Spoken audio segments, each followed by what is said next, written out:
সবচেয়ে বড় জায়গা ম্যাকলেন দামি জায়গা আমরা যেখানে থাকি ভার্জিনিয়াতে, সেখানে বাড়ি পর্যন্ত দেওয়ার প্রস্তাব আমরা পেয়েছি। মাননীয় প্রধানমন্ত্রী আপনার সঙ্গে একটা চা খেতে চান।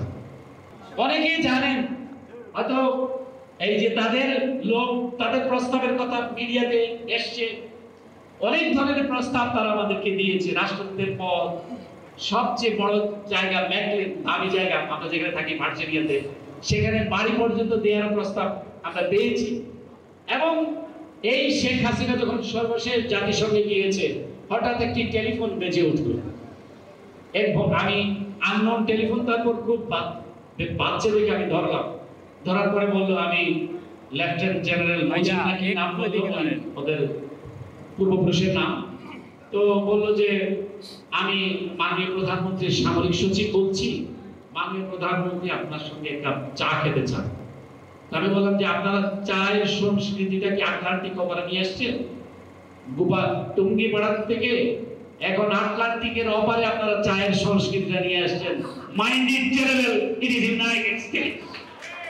তো আমাকে বললেন না, আমি কিন্তু আমাকে ইমপ্রেস করার জন্য সে আমাকে বলল যে আমি কিন্তু ম্যাডামের এসএসএফ এ ছিলাম। আমরা ম্যাডামের এসএসএফ বুঝতে পারিনি।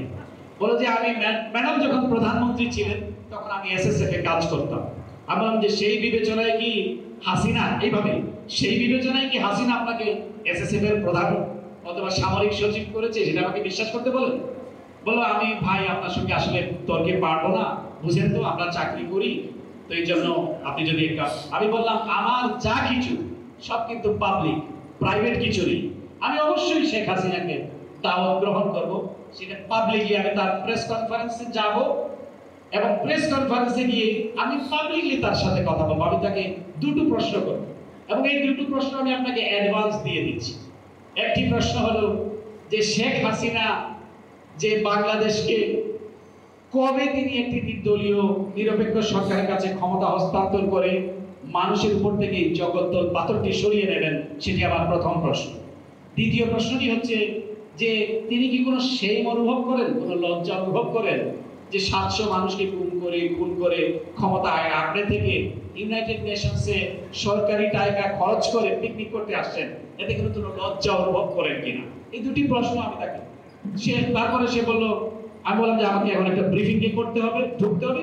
প্রশ্নটি করে আমি ফোনটি রেখে দিয়েছি। আমি কথাগুলি বলছি।